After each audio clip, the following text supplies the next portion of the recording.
आज के समय की ज़रूरत है। आज जो सांस्कृतिक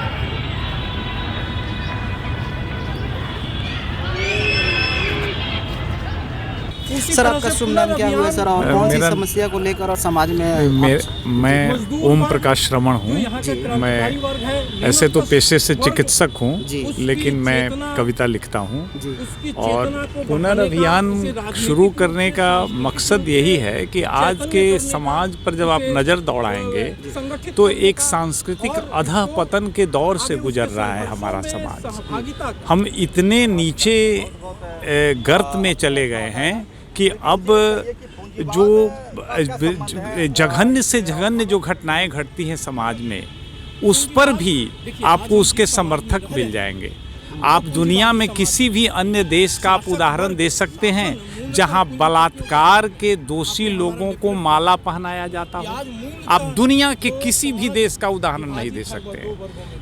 जो गुजरात में एक घटना घटी आपने देखा, तो धर्म के आधार पर, जाति के आधार पर हम अपराधियों का, बलात्कारियों का अब महिमा मंडन करने लगे हैं। इस अवस्था में हम लोग चले गए, जबकि बलात्कार, महिलाओं के साथ दुर्व्यवहार और अन्य तरह जो हत्याकांड हैं, ये तो जघन्य कांड है ना। इसका तो विरोध किया जाना चाहिए। जागृत समाज का, जीवंत समाज का क्या लक्षण है कि आप हर अन्याय और अत्याचार की घटना का विरोध करें? मतलब कि सांस्कृतिक कार्यक्रम के माध्यम से समाज को जागरूक करने का ये हम लोगों का ये उद्देश्य है कि अपने सांस्कृतिक जो रचनाएं हैं, सांस्कृतिक जो हमारे पास साधन हैं, उनसे हम लोगों तक अपनी बात ले जाएं कि नहीं, हम जगें, हम उठें, हम मृत की तरह पड़े नहीं रहें, हम अन्याय और अत्याचार के खिलाफ अपनी आवाज़ बुलंद करें। समाज को अधिक से अधिक जोड़ने के लिए, जागरूक करने के लिए कौन कौन से आप कदम उठा रहे हैं? धन्यवाद। मैं अरविंद कुमार झा, मैं पेशे से शिक्षक हूँ।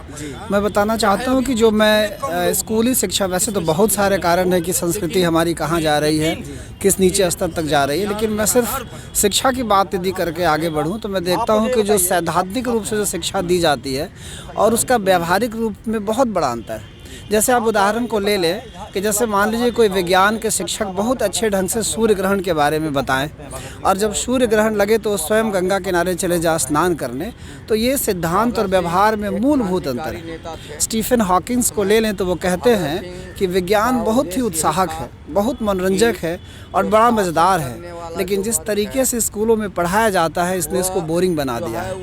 वो जो संस्कृति का जो नाश हुआ है, जो नीचे गया है, और बच्चे हमारे किस स्तर की चीज़ को पा रहे हैं, पी रहे हैं, खास करके मोबाइल को ले ले, टेलीविज़न को ले ले, तो जिस तरह का ज्ञान उन्हें मिल रहा है, हम चाहते हैं कि उनका स्तर ऊंचा उठे, आगे जाए। इसलिए हम इस संस्कृति जो कि जिसे कहते हैं कि आपको आगे ले जाने वाली प्रगतिशील संस्कृति के वाहक हैं। एक चीज़ पूछेंगे, बिहार में शिक्षा का दौर कैसा नहीं करते हैं? देखिए, बिहार में यदि आप स्तर देखते हैं, खास करके राज्य की ओर यदि आपकी नज़र जाती है, तो आप बड़े गौर से देखते हैं कि एक छोटा सा परिवर्तन भी व्यक्ति बर्दाश्त नहीं कर पा रहा। जैसे ऐसा लगता है जैसे शिक्षा में जाना, स्कूलों में जाना, खास करके सरकारी स्कूल में जाने का मतलब है कि काम नहीं करना, और यदि काम दे दिया जाए तो फिर बगावत।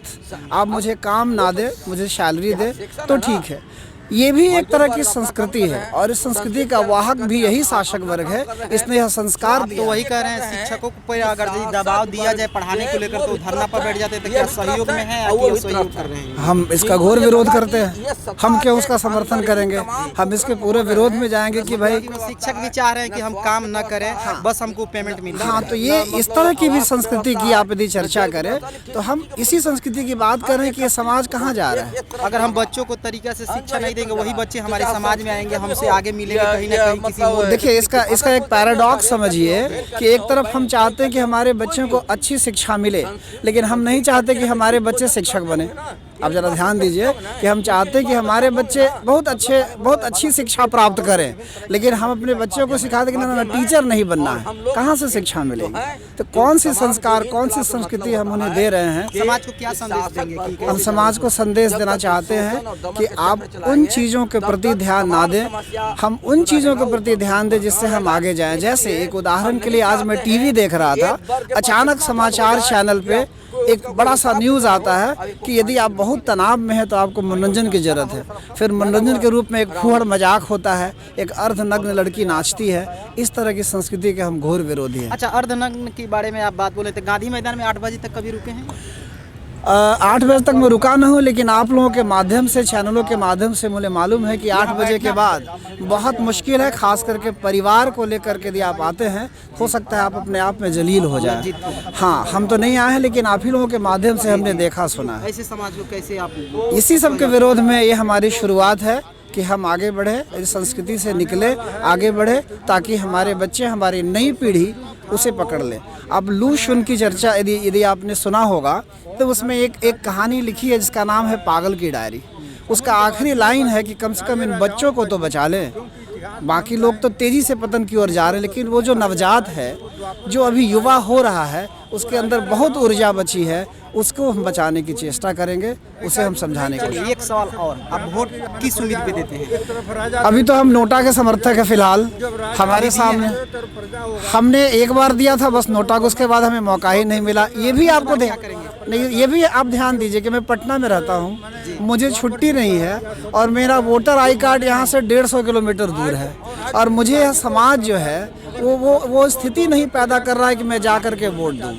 इसकी भी इस चर्चा होनी चाहिए कि मैं वोट किसको दूं। जैसे मान लीजिए हमें चार मछलियां हैं, चारों सड़ी हुई है, उस 4 में से क्या खाऊं, तो उससे अच्छा है कि भूखा रह जाऊं। धन्यवाद।